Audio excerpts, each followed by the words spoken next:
Now we have the panel discussion happening, but before the panel discussion happens, I would like to do a small welcome for a very eminent Swamiji. Pujya Swami, Srimad Swami Mahamedanji Maharaj is the correspondent of the Ramakrishna Mission Institute of Moral and Spiritual Education.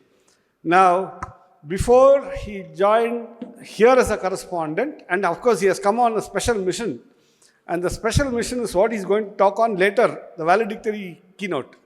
After the panel discussion, we'll have the valedictory keynote, right? Before that, he was the editor of a very interesting and important magazine that a very interesting devotee of Vivekananda started, Alasinga Perumal. Okay? He was a firebrand Vaishnavite. He could work hard for the sake of Sanatana Dharma at that point of time, about 150 years back. And when he spotted this another firebrand called Vivekananda come around, they gelled very well. And he was one of the guys who worked hard to raise the money. During those days, raising funds was very difficult because India was very poor. To raise the money and that too to send, do what? To send Vivekananda to the World Parliament of Religions, which nobody would have heard about perhaps. He was one of the persons who did that. And this Alasinga Perumal started the Vedanta Kesari. And we have, after that, Vivekananda took over that, made it proper, and that tradition continues more than 120 years, 25 years is over. And we have Swami Mahamedanji Maharaj, who was the editor of Vedanta Kesari before coming to Mysore. He was in Chennai.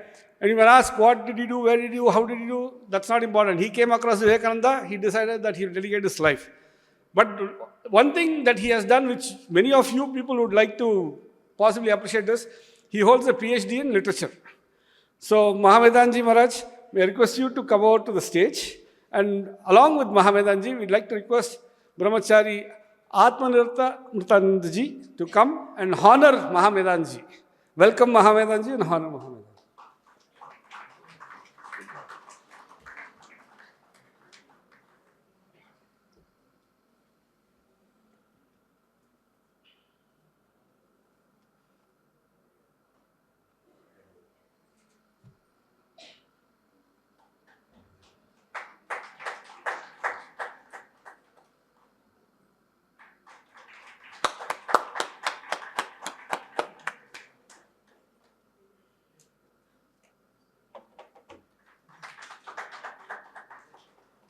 Swamiji, we'd like to request you. Today morning when I started off, very interesting thing happened. Both of us were staying in his place, commander myself, and he was doing what, digging the pit. I didn't know that he's going to take the sapling. And Maharaj, for the pit that you dug there in the Rimse, here's the sapling for it. And a small token of appreciation from both the Ramakrishna, Vivekananda Janoththana Trust and the Amma Institute. Thank you. Please be seated here on the stage. I'd like to request the afternoon speakers, Nityanandaji, Dr. Balasubramaniam, Sri Chandrasekharji, and we have Dr. Sriram to come out to the stage and be part of our panel.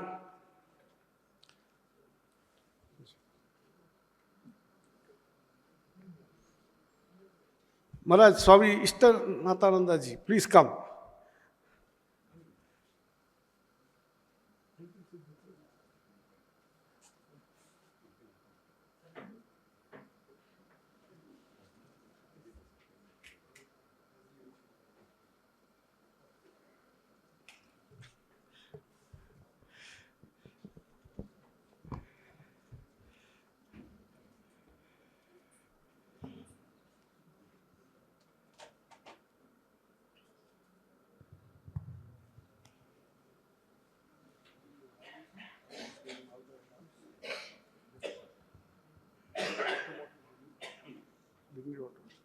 Okay, so we start the panel discussion and we are kind of running late on time, so we will try to at least arrive at the final moment at the right time. Okay, so the panel discussion has a very interesting topic: actionizing Vedanta, Vivekananda's call to the youth. So from actionizing Vivekananda ideals, we come to actionizing Vedanta. And if you closely observe, Vivekananda went to the West, and what did he speak? He spoke Vedanta, right? He spoke Vedanta to the West, and he talked actionizing in India. From Colombo to Almora, the speeches that he gave at every place, and every place the local people honored him for having represented Sanatana Dharma in the World Parliament of Religions, shaken up the people of that part of the world to say that, look, before even you thought about something of this kind that you want to bring about the harmony of religions or the fact that there's a deeper meaning of life, or for that matter, human beings have to evolve much beyond the things, here is the most important thing. The East already has that wisdom. And he was representative of the holistic wisdom from the East, and this was universal wisdom. It was not exclusive to East alone. It is exclusive to humanity at large. Just that our rishis had done the tapasya to bring it up, and now we allow the entire world to benefit from it. Vivekananda was a trendsetter in that. In fact, after Vivekananda went to the West, of course, there are others who also went to the West before him, perhaps, but the kind of impact that he made, it reverberates from then, even now, which is why I'm standing here and talking about him to you all, and now they are going to enlighten. So, actionizing Vedanta, Vivekananda's call to the youth. So, we start with this big question, and the question obviously, Vedanta and secrets of Vedanta, if you remember, was talked to us by Swami Janoththana Maharaj. So, the first question, brief question, goes to Swamiji. Maharaj, call to the youth. So he addressed the youth, and the youth were filled with so much of ignorance. And he was talking about actionizing Vedanta. So I think our Chandrasekharji was starting, the nature of Adhyatma is intrinsically it pulls you down. Actually, you have to pull yourself up again and again. If that is what the call to the youth was at that time, how different is it now? More so in the world of social media, more so in the world where human beings don't get time to think. They are bombarded with stimulations of the senses, and they think they are still young when they are already tottering 1 foot away from the grave. So, Vivekananda gave a call to the youth at that time. I like it because he is representing what students are like. Simple. What is the question? So, and I like that honesty which he says, so what is the question? Vivekananda gave a call to the youth then. But then the youth had the time to think, to reflect, etc. Now the youth are lost. Okay? How do you think we can solve that problem? Communicating, actionizing Vivekananda, actionizing Vedanta to the youth today. Let me add a little more. Maybe this will help. I think Chandrasekharji had said that he went through a B.Ed course. Am I right? Who did the B.Ed course? Oh, you did the B.Ed course. Okay. Nityananda ji did the B.Ed course. Right? In Rimse. Nityananda did the B.Ed course in Rimse at that point of time when Rimse was actually meant for B.Ed course. But where is B.Ed course now? It's gone. No more being offered. Do you know why? There's no dearth of real teachers who are interested in coming around and wanting to study B.Ed. And like I think Dr. Balsamani was saying, some places have so many B.Eds, and that's because there's no compulsory attendance. Right?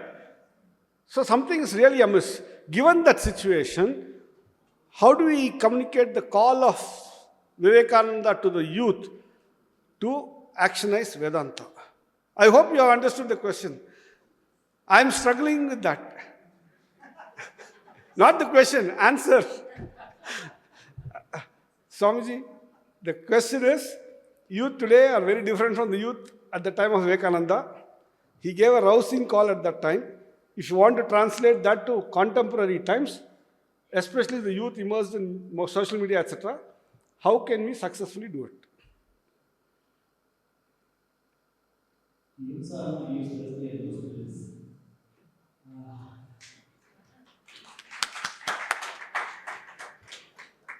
I think it has something to do with the elders. Okay.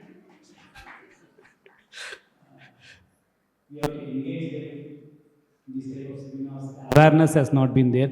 And if I am a youth at this point of time, I also would not be different than those people. So, Okay. since we are born some years back and we did not have much distractions, all these things, we had the desire inside, but it did not get manifest because we did not have all those things. But even now we can see people like Nityananda, we have one Prapanjan, all these people are there. What we see is only the negative things that falls in our eyes, but there are many positive things happening around the world. And I think at every point of time, you cannot have the whole bunch of people arousing. There would have been people there at that time also, because I heard Swami Ranganathanji speaking from 30 years back. The society is like that, and even now society is like that. So, Okay. if everything is okay, then what is that? What is there to rouse? Agreed. So that's a very good question, counter question. So what is there to rouse? So maybe I should ask Chandrasekhar ji. Sir, you had mentioned that Vivekananda aroused the people. You went to the rock, you saw the energy there. Of course, you went with a certain not so great purpose, but then transformed you. You set yourself to a higher purpose, and which is what brought you to Amma, and now it's energizing you even more. Right? So there was some, what do you call, I do not know, some shake-up, something happened. Now, here are the teachers, and they're all kind of waiting to communicate the message across. They don't know how to get the students to be shaken up. So what is the message that you can give to the teachers that that shake-up moment should be achieved? How to do that? First, let me answer in one or two sentences about the Vedanta part, and then I'll come to the second question. Vedanta part, I'll tell you one incident that happened. Almost Amma has recorded my 45 bhajans which I wrote in Telugu. Out of that, 50% are Vedantic songs only. So it's high fly Vedanta. One day, Amma told me, your Vedanta is in the head. You have to bring it to your heart. How do you bring it? She gave an example. When somebody gives me a pen, Amma bows down and worships it as God. When Amma she has said these virtual words to me personally. I'm just repeating. When you climb stairs, each step, you think that it is God. When somebody gives you something, do it. You see Amma, before she comes to the stage, she bows down. You have observed this? Yes. Bows down to the people. She says, my children are my God. That feeling should not be a Hippocratic feeling, an intellectual feeling. Then the Vedanta, because she always says, if you write honey and try to lick it, you will not get it. Vedanta has to be experienced. So she says, best methodology in the current times is Karma Yoga. This is Niswartha Seva. So she says that, and Bhakti. So this is what both things will really make you to be in Vedanta. This is Amma's version practically given to me. I'm just sharing.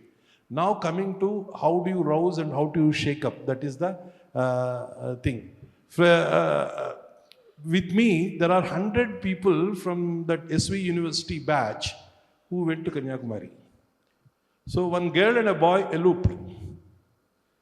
So they didn't get any impact there. So after that, few people joined in, so got inspired. Okay, few days they worked with us and they left for some other thing. So this getting inspiration and getting shaken up is Purva Janma Samskara, to be frank with you. This is what, and today it is only just, don't think it is transformation. The spark got ignited. But in Amma's view, I have to transcend many things. So we are just, she is chiseling. She says, I am chiseling everybody. Whether you are a devotee, whether you are an employee, whether you are anybody. Whoever comes to Amma, she says this. I am chiseling you. I am only removing you the unwanted things. When I remove the unwanted things, a beautiful sculpture will come out. This is what she means by personality development. That's what she creates a situation for every one of us to be how calm we are, how composed we are, to accept failure or success without egoism in the same way. So this is a process It cannot happen in just one day. Youth, as I said earlier, Amma said, if one person catches, this is the inspiration, 70 in the class, one person catches your thing, then you are successful. With that mindset, Amma is working with us and she has created a vast empire. Wonderful. So this is what it is. The point is to be able to get chiseled. We have to get chiseled. More importantly, like he says, and Amma said, you can't write honey on a piece of paper and lick it and say that you have experienced it, right? So I will take this question to Swami Mahamedanji Maharaj. Maharaj, a lot of the intellectualizing has happened on Vedanta, and actually Vedanta is all about only experientiality, right? So people have given a bad name to Vedanta of kind of saying that, Amma, I wrote a note on honey on paper and I tried tasting it not. And I think Sri Ramakrishna also says that you can't squeeze an almanac and the water drops don't come as rain, right? So this intellectualizing of Vedanta and kind of getting a bad name for it, when actually Vedanta is all about experientiality, right? Self-realization. So doing that and giving that as the call to the youth to help them unfold their layers that he was talking about. How do you think we should do it in the contemporary situation? Because all these teachers are all there here, who are all having so many class loads of 60, 70 people sitting in your class. And I think as a teacher, you have a huge responsibility to help them manifest the unmanifest possibilities inside them. Is it not? So, Swamiji, how do these people apply that Vedanta as the experientiality versus the bad name it has got as an intellectualizing exercise? The bad name it has is given by ignorant people. Those who know don't give it a bad name. And those who engage superficially, they will certainly have less meaning from that. But the point I would like to make is, Swami Vivekananda makes this statement. Every moment we are influencing each other. You are influencing him, he is influencing you. And in this influence, only 1/3 is created by your dress, by your language, by your style, by your choice of words. Only 1/3 of the influence is created by all this. And we spend so much time on this, dressing ourselves up and picking up all this toss-posh English and throwing the words to show that I am very knowledgeable. Swamiji says only 1/3 of that influence which you create on people is you. This is what comes from it. 2/3 of the influence is created by what you are inside. ನೀವು ಒಳಗೆ ಏನಾಗಿದೆಯೋ ಅದೇ 2/3 influence create ಮಾಡೋದು. And that what you are inside, Swamiji calls it personal magnetism. So if this teacher has to awaken, a teacher is supposed to be a lamp lighter. Now if you have to light a lamp, first you should have a light inside. There is a statement, when I find teachers complain and parents complain, 100 times I have told you.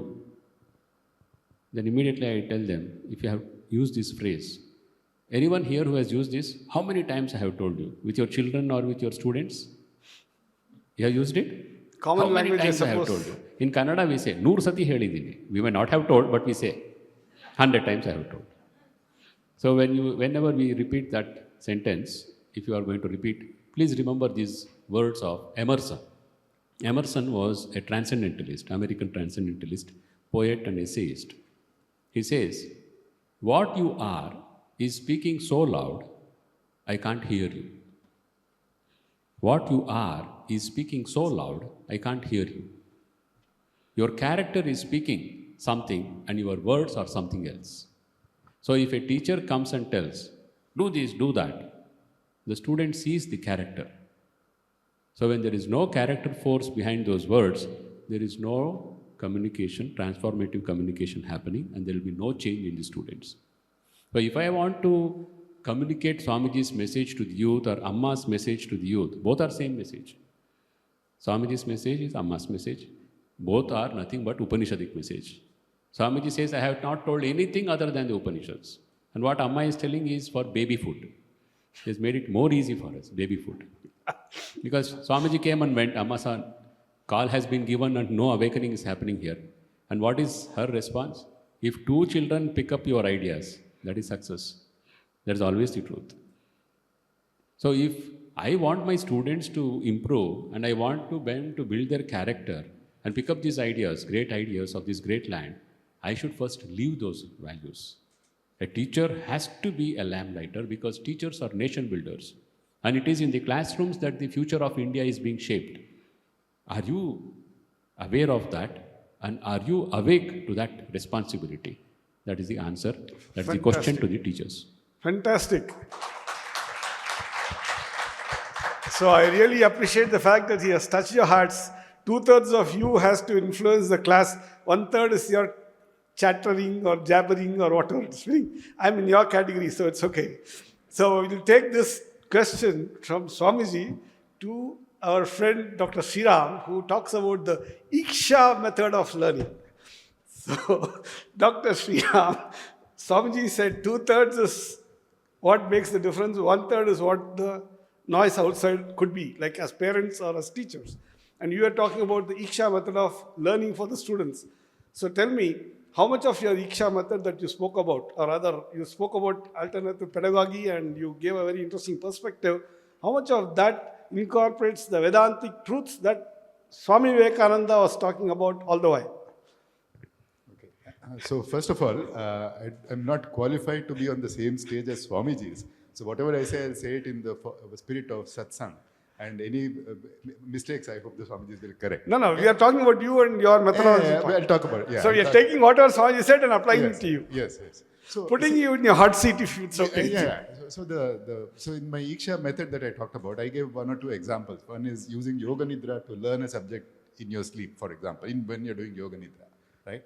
And I talked about a few other things, right? A gulika of time to study and then take a 6-minute, 1/4 gulika to walk around and all that. Correct, right? All that. So the fundamental philosophy in that is, first of all, like he said, people will pick up either Veda or Vedanta based on where they are in their spiritual evolution over janmas, right? So that we cannot influence. But what I am trying to do in the Iksha method is to show that the knowledge that is there in our knowledge basis, Veda, like there's Purva Mimamsa, Uttar Mimamsa, whatever, the Vedas and in the Vedanta, right? Those are actually useful in all aspects of life, in your career, in your education, in your material acquisitions if you want. They show you a dharmic way of doing it and a good way of doing it. So if now that has been buried in the ocean of all this Western knowledge and Western methods and all that, right? So if we do our best to bring up all of that to the surface, right? Think of a buffet table where you only have Western dishes. You also place Indian, make it available to everybody, okay?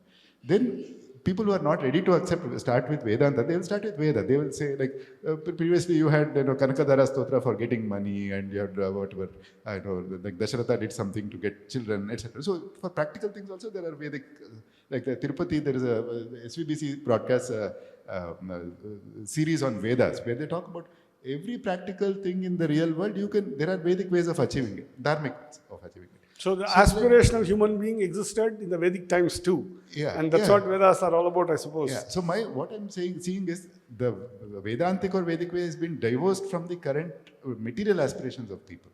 Now, if you integrate the two, that's what it's a small step in the Iksha method. You show that you can use our traditional knowledge, make money like King Janaka was a king, but he was the Jivan Mukta, right? So let us start with that. At least we go with the flow. We cannot build a dam. We can divert the flow when the flow is very powerful. Wonderful. That is my so I would like to take that diversion, that Vahanti, to the... And one last thing, if I could add what has been said before. See, in research university, US, right? US universities are ranked in the top of whatever, and somebody said in the morning, Indian universities are not in the top 100 and all that. Now, US universities are ranked very high because the professors do research, they are producing new knowledge, and then they are teaching. So they are better teachers. So similarly, since there are a lot of teachers in the audience, I talked about a treasure hunt in our knowledge basis. So teachers, if you do your treasure hunt yourself for your own upliftment and benefit, then that will automatically transmit to your students also. Right? So I think there's a lot of stuff that he said which I would like to use in a very different way against him. And I'd like to bring Nityananda into the picture, because Nityananda does something which is to convey the message of Vedanta, of Vivekananda, to the masses at large in their mother tongue, right? And in fact, he spoke such a fantastic way in the morning. I didn't know that he was reading from a mobile.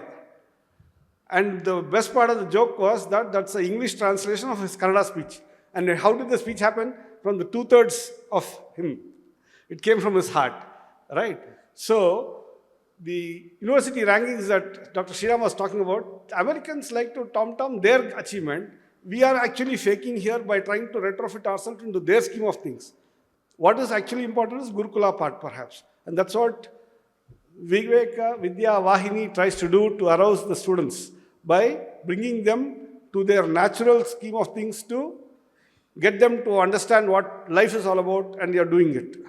Okay? So the question to you, sir, and please do answer in English, so people should know that you are very good in English, not just in reading it out, right?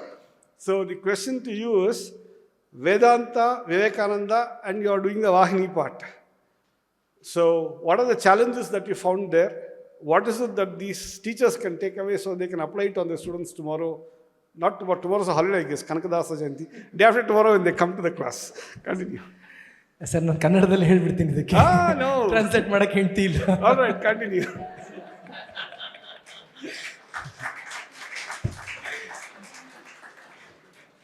Sir ಕೇಳಿದ question ಪ್ರಶ್ನೆ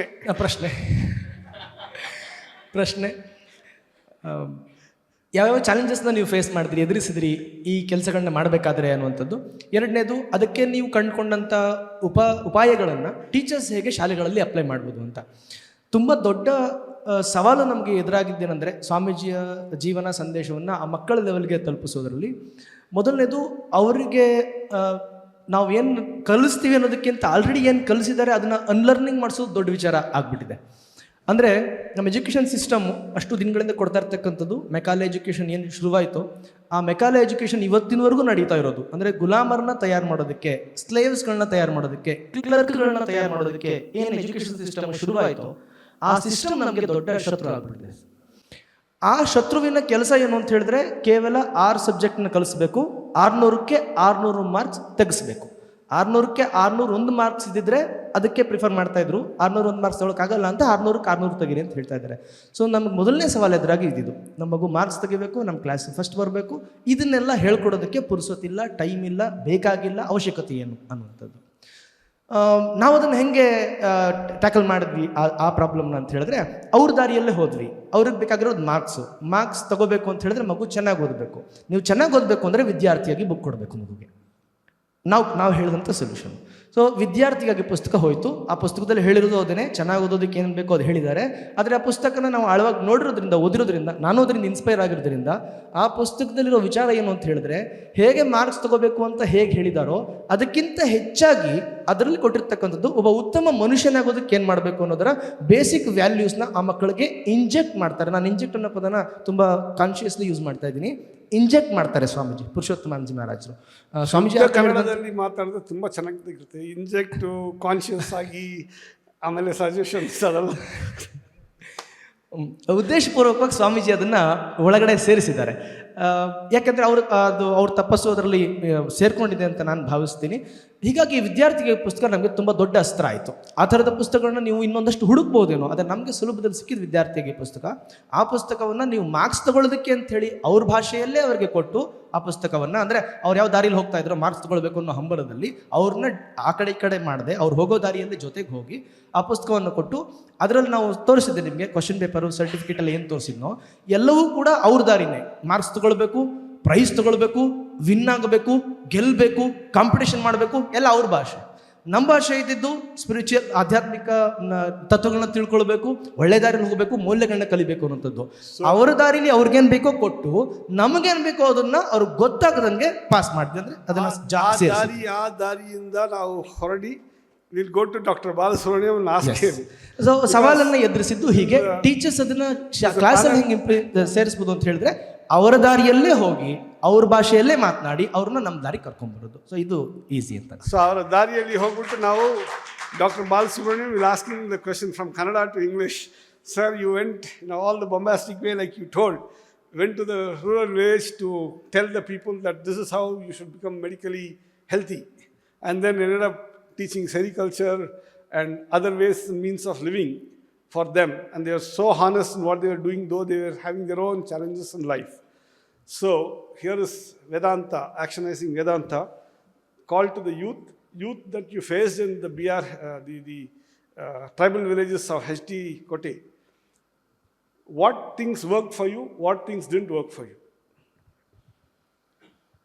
See, A short 1 minute intervention. yeah, my understanding is Swamiji himself has given the formula. First be and then only make. Without being, you can't make anything. So if we don't practice what we learn, how much of this one understanding, and not only understanding, practicing, because values are not taught, it is only caught. So that's what Swamiji reiterated in terms of his character manifestation. So for us also, when we go to this one there, we need to, actually we are a doctor. So we, being doctors, we know how to sugarcoat pills. And that's what we did. Okay. Swamiji also gave that answer. He said, hungry stomachs cannot understand religion. So don't go into religion first. Look at hungry stomachs and how to manage that. Automatically they start connecting with you. And once they start connecting with you, they start aping you. And for that, the responsibility and onus will be on us. And that's how things start transforming. With all these efforts, I would say, we are also very practical in the fact that it's a management principle of 80-20. At any given point of time, 20 people will perform in spite of us or irrespective of us. And 20% will not perform in spite of us or irrespective of us.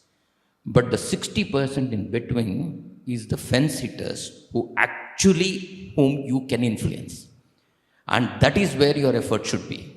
And there, while the value will be sacrosanct, the philosophy will be sacrosanct, principles will be sacrosanct, processes will not be.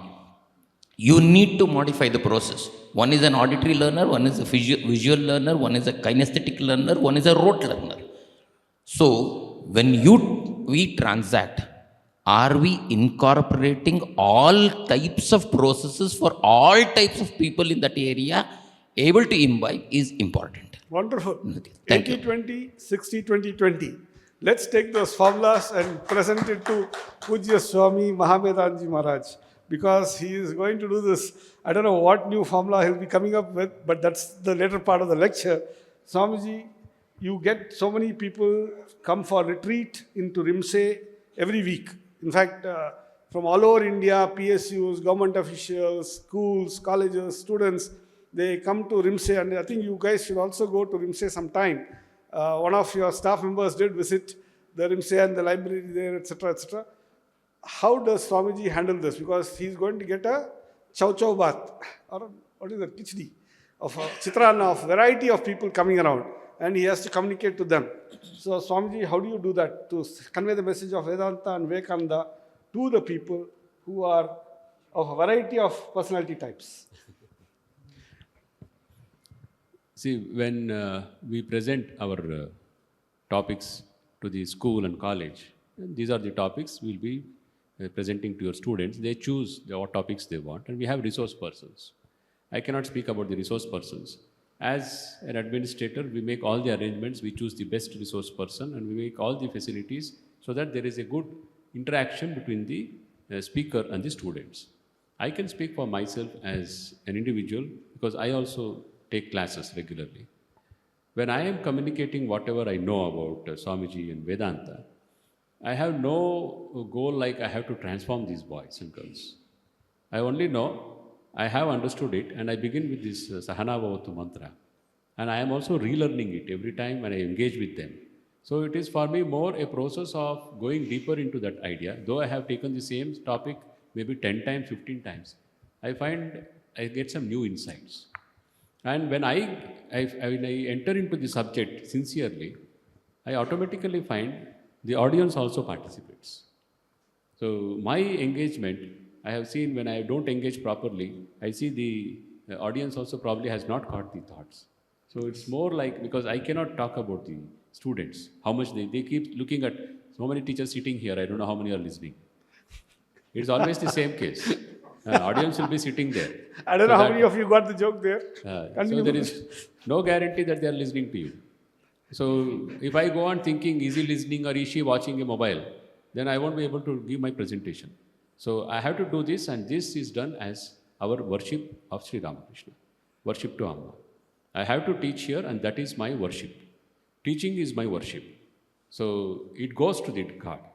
And how many of them awake depends on their, as he said, their Purva Samskara. But every time I enter a classroom, it is a worship. The teacher should enter the classroom with that spirit of, Amma bows down to the stage, you should bow down to the classroom. She bows down to the devotees, you should bow down to the students. And if you go with that spirit of, this is a sacred activity, and I have been given this opportunity to share my knowledge with these young minds, and that spirit of Shiva Gnane Jiva Seva, as Swami Vivekananda gives that. Serve fellow human beings, looking upon them as the Lord Himself. These are the young gods. So I have to share this knowledge which I have been given by my teachers, and it is a sacred act. So that sanctity, if we can bring, it will work, and it's always going to work individually. What happens outside is God's will. Beautiful. I think first time I'm hearing, and I'm sure many of you, or I don't think anybody of you have heard this one very solid advice that he gave. Amma comes on stage, World Hindu Congress in Bangkok. She is supposed to be inaugurating with 5 people, 5 other saints, saintly people, right? So she does a pranam to the Janata Janardhan, like Prime Minister Modi says, "My Janata Janardhan ko namaskar karta hu," right? Now, what Swamiji said, he is worshipping in the act of taking the class. So I don't think nobody has talked like that till now and set an example for you all. For you to do the worship of the students before you share your thoughts with them. I think that's a beautiful, secret, solid formula. I'm elaborating it a little bit to drill it down and bring it out that this is a very fantastic original thought. I haven't heard it. I don't think anybody has heard it. You should give full credence to Puja Swamiji here for that. It is Swamiji's, Why? Swamiji's thoughts, not mine. He is practicing it. That's the key there. Anyway, we'll take it from there. Swamiji has been doing this to the students. He doesn't know what variety comes. He goes there to worship. And assisting him in that effort is Swami Janoththana Ji Maharaj. So the question to Swami Janoththana Ji Maharaj is, he worships the students, you too are following the same marga, right? Of sharing thoughts and leaving it in them for them to nurture and grow it in themselves. Each one will nurture it in a certain way, right? And like Swamiji Mahamendaji said, like here you are the students, out in the class you are the teacher. How many of you are tuned in to him? He doesn't know. He is trying to be sincere in his efforts. Swamiji, in your efforts, and this is the question, in your efforts to also take classes in Rimse to the retreat students who come. And by the way, when I came last time for the CCM conference, I went and visited them. Do you know who were there? Vice principals of the Navodaya schools. About 51 of them had come from all over India to attend a week-long retreat. Okay? So Swamiji is very strict with himself first. Very strict with himself. And 2-3 said, I'll come a little late, I'll come this, that, and all. Swamiji said, nothing doing. This is the time you have to show up here. And they were in the Trisanka Swarga, right? Because they are teachers, they better follow rules. They want their students to follow rules, they have to follow rules. And here they are trying to deviate, and Swamiji said, follow rules. Am I right, Swamiji? He told me that. Strict. Okay. Now, you have students come like that. So what do you do? How do you handle deviations, and what happens? We expect the deviations. Because we were also like that when we were young. There is some orientation. We will tell them, very nice place, very silence, you have to maintain silence, all those things. Just when I come out, then again they will be shouting. So first of all, I used to get a little bit upset. But then after Maharaj coming, he used to give me a lot of advice on these things. Because we have to put ourselves in their shoes. Just coming one day to Rimse, they cannot change their whole personality. We have to engage with them continuously. That's one day retreat. Yeah, in the feedback session we hear, Swamiji, it was very beautiful when we came, all slushy greens, everything silence. But they have spoiled a little bit of silence. But they don't understand. That's what we say. No? We never walk the talk. We only talk. So we have to accept all those things. Acceptance is very important. But as he said, somebody said that all the boys, all the students may not catch it, but there will be somebody will catching all those things. And we have to do our duties and they will do their own things. Surely somebody will catch it. That's the idea.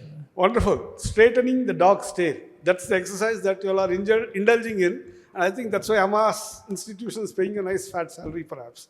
Right? Straightening the dog's tail. Not all dog's tail will straighten in the first instance.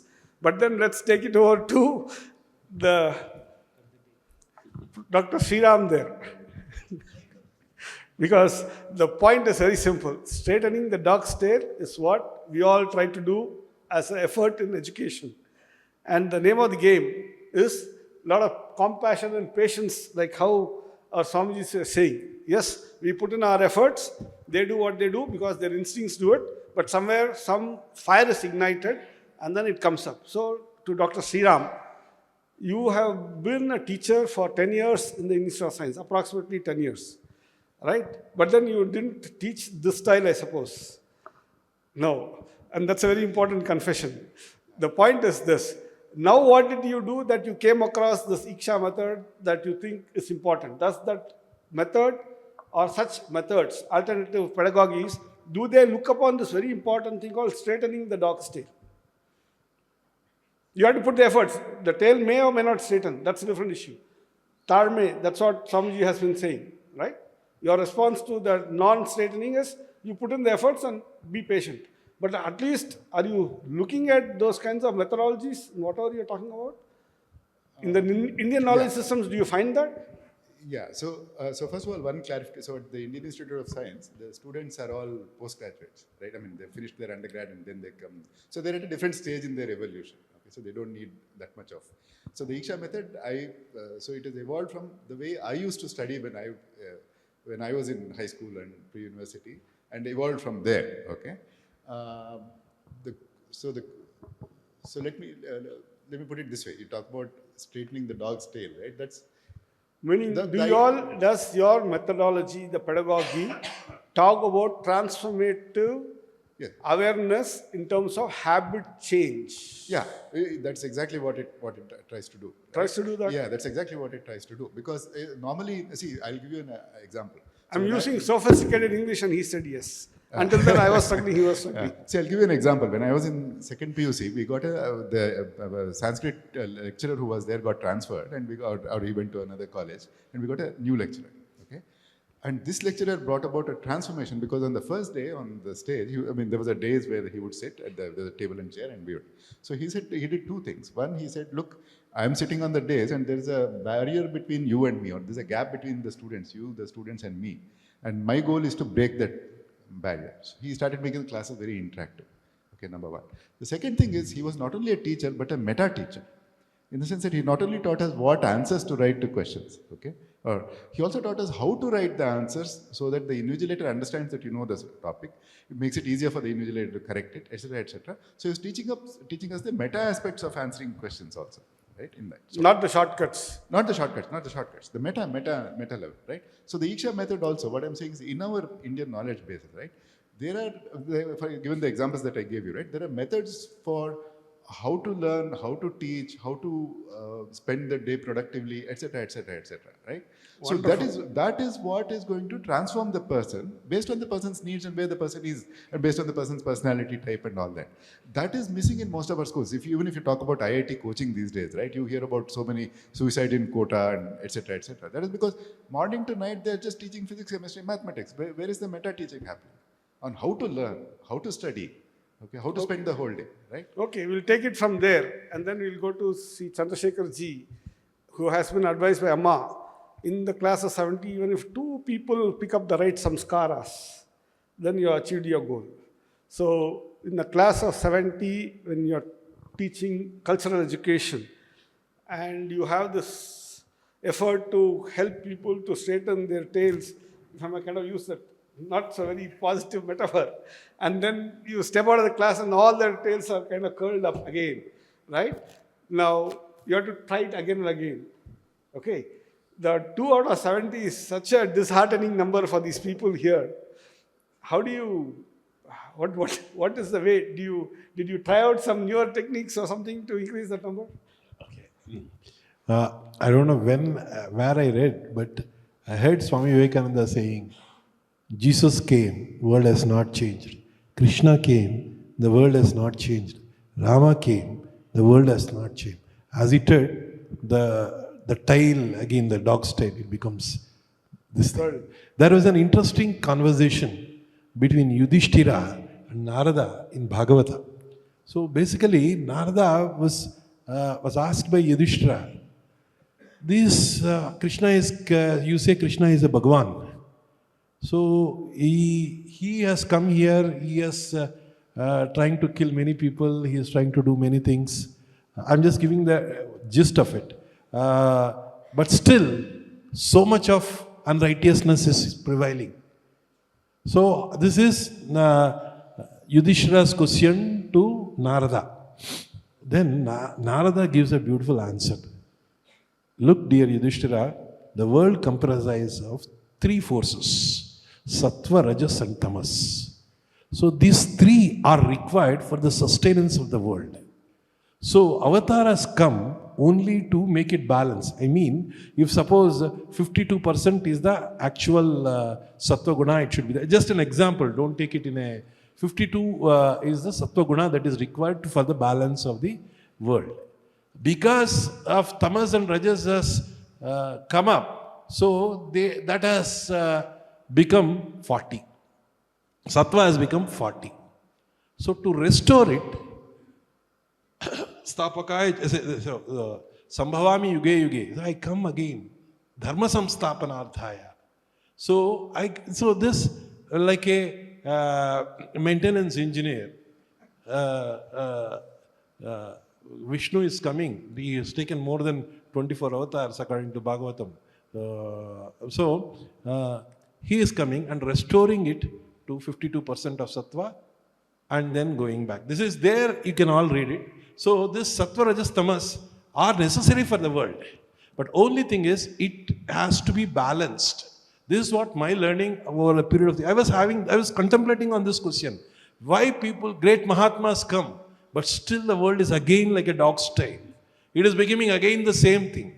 So as he said, we have to accept the deviations. We have to accept that 3 kinds of people do exist. Sattva, Rajas and Tamas in your class. So when you are teaching in one voice, but Sattvic people take it in a different way, Rajasic people take it in a different way, Tamasic people take it in a different way. But as Swamiji said, if we do it as a worship, then it will be definitely helping you to evolve, not the world. This is what Amma says. Because you are teaching cultural education, she again said to me, don't think you are going to change the people. It is you are changing. So that attitude you develop. That's what Amma told me personally. So we should, even Swami Vivekananda said, renunciation and service. Intensify India and those 2 channels, the rest will take care of itself. What is that renunciation? Renunciation of I. And do seva. Amma says, don't teach Vedanta to the students. Because I used to have that inclination to teach Vedanta to a student. You are that, the thing in a scientific way, bringing all that. But Amma says, take them to village. Show them the sacrifice. Show them the compassion. Let their potential energies come out. Let them do seva first. Once the seva comes, they will understand Vedanta. This is what Amma has said even in the speech that she has spoken on Swami Vivekananda's strength and vitality. She has said this. So this is what this Sattva, Rajas, Tamas are going to be there. We have to see that because even any avatara comes, this is going to be there. It is only for a time period. This is my understanding. If I am wrong, please Swamiji should pardon me. I just wanted to add what he said and what he gave that. It is, Swamiji says, this world is a dog's tail. You try to straighten it, it will again curl again. But he says, in trying to straighten it, you straighten yourself out. That's what is going to happen finally. Wonderful. Yes, yes. Yeah. Sri Ram. Same point Amma told. When you are in the process of straightening the dog's tail, actually you are building the muscles. It is never going to happen, but you are just the same Yes. idea. Yes. Amma used in different words. That's all. Yes. Thank you. Wonderful. But we should try to straighten it without ego, as you said. Teacher should never make an ego issue with students. If he makes an ego issue with students, he will become bigger curtile, the teacher. So he will forget straightening others. He needs to be straightened. Yeah. Yeah, if I may add Only one word. Yeah, one or two. So we have all seen mothers running around kids trying to spoon feed them or force feed them, and not a spoon goes in, right? So knowledge is also like that. I think the knowledge has to be absorbed by the student. The teacher cannot force feed knowledge, okay? And the teacher, one of the jobs of the teacher is to make the student hungry for knowledge, okay? All right. So, having Swamiji say that, Chandrasekharji say that, or Atman Nirata Amrita Chaitanya ji say that, I also want to say that. If you go outside, you say Sandys, right? Vivekananda, Janoththana, trust. Do you know what the motto is? Self-development through Janoththana Seva. We go, we do all these kinds of things. What we get is, we get little chiseled inside, we get polished up inside. That's self-development. That's the motto of our organization too. Okay, self-development through Janoththana Seva. You can see the standee outside is standing there telling that in so many words. So I'm very happy to hear that. But then I want to do an experiment, The point is, innately there is this knowledge and the strength within. That's what Swami Vivekananda says about every human being.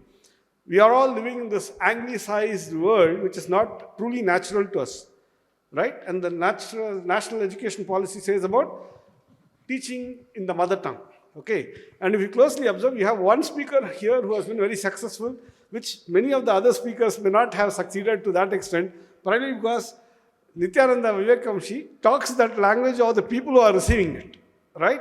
And he is able to arouse it. 70,000 people have taken our exam and we have succeeded in doing it with not small number. Okay. And it takes a lot of Swamijis from the Ramakrishna Mission to the people around, right? So the question I want to do, the experiment I want to do is, sir, please answer the question in English now. Would you be able to touch the hearts of the same students were you to talk in English like all of us? Or should you only talk in Kannada to them? Only in Kannada, sir. Only in Kannada. He answered it in English. We are all half-baked, right?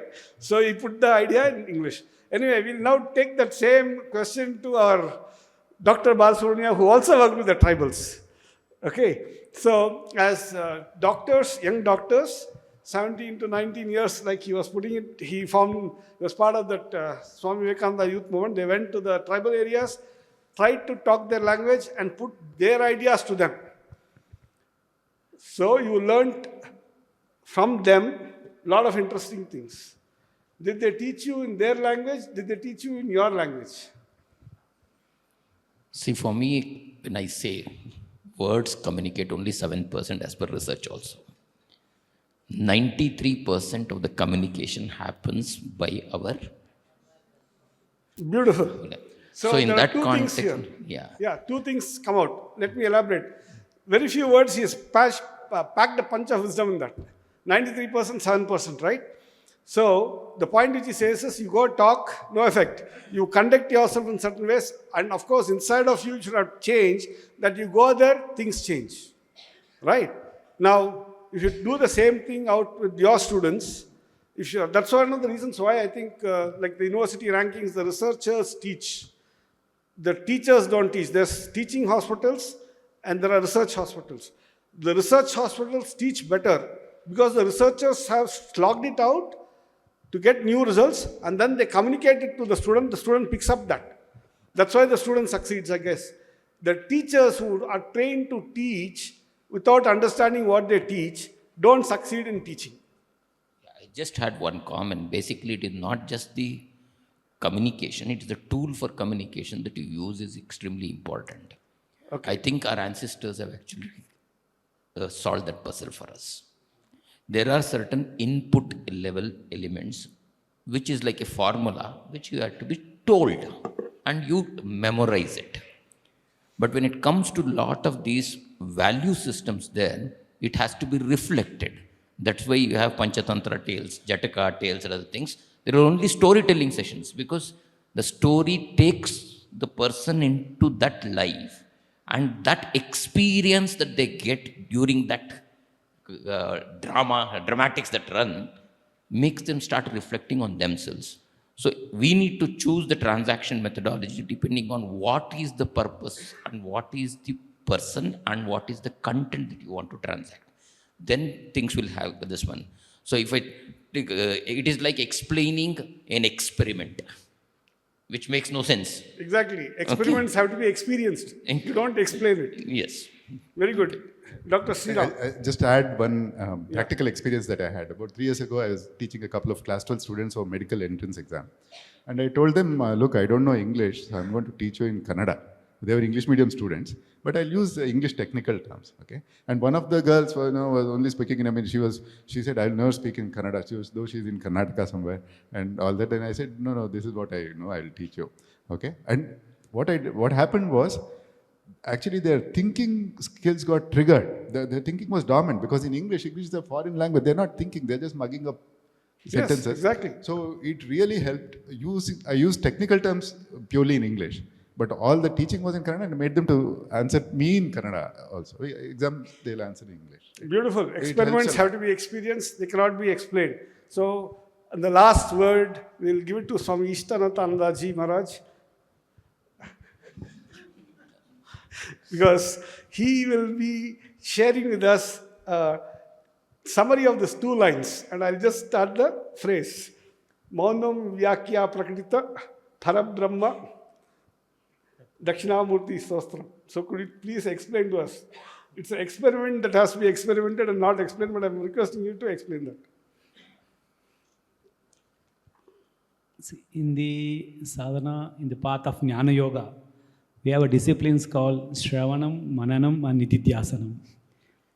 Here this Dakshinamurti sloka says, the Guru is there, he's keeping silent, the Sishyas are there, they are understanding the silence.